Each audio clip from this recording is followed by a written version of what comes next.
আল্লাহ রাব্বুল আলামিন সতর্ক করে দিয়েছেন, জানায় দিয়েছেন, কি জানায় দিয়েছেন?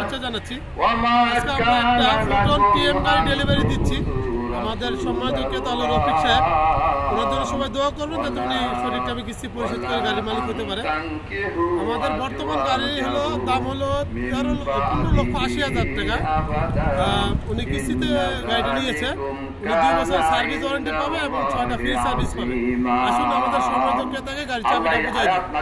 বিশ্ববাসীকে জানায় দিয়েছেন যে রাসূল করিম সাল্লাল্লাহু আলাইহি সাল্লামের ইন্তেকালের পরে রাসূলের যে স্ত্রী বেঁচে আছেন সেই স্ত্রীকে বিবাহ করা এই পৃথিবীর কারোর জন্য বৈধ নয়, পৃথিবীর কারোর জন্য বৈধ নয়।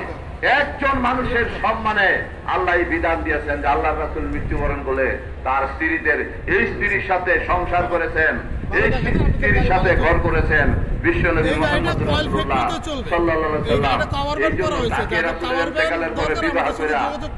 সংসার করবে এটা ক্ষমতা, এটা অনুমোদন আল্লাহ দেয় নাই। এটা না দেওয়ার কারণ কি? এটা আল্লাহ রাসূলের সম্মান। এই কাভার ব্যান্ডটা একটু খুলে দেয় তো, একটু পিছটা খোলেন। এই জন্য রাসূল করিম সাল্লাল্লাহু আলাইহি সাল্লামকে সর্বদিক থেকে আল্লাহ রাব্বুল আলামিন সর্বোচ্চ মর্যাদা দিয়েছেন, সম্মান দিয়েছেন। আমাদেরকেও রাসূলকে সম্মানের জায়গায় রাখতে হবে। শুধু রাসূল সাল্লাল্লাহু আলাইহি সাল্লামকে মানি, রাসূল সাল্লাল্লাহু আলাইহি সাল্লামকে আমরা মানি, রাসূল আমাদের নবী এই সেই, কিন্তু রাসূলকে বিশ্বনেতা মানতে হবে এটা না হয় না। আমরা অন্য মানুষকে মানি, তাহলে তার রাসূলকে মানা হইল না, তাহলে রাসূলকে মানা হইল।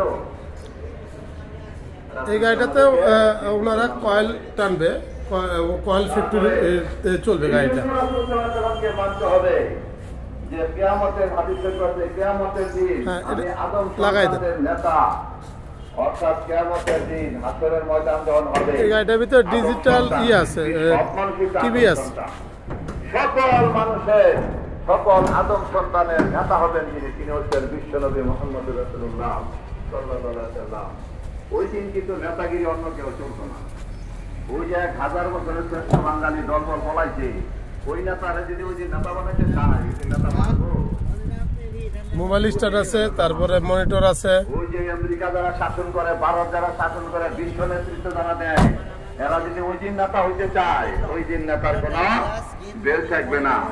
ওই হোমরা ছোমরা নেতা দুনিয়াতে হইতে পারবা, ওই দিন নেতাগিরি চলবে না।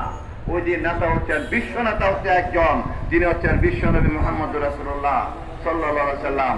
ওই বিশ্ব নেতার আদর্শ দুনিয়াতেও ফলো করতে হবে, দুনিয়াতেও তাকে বিশ্ব নেতা মানতে হবে।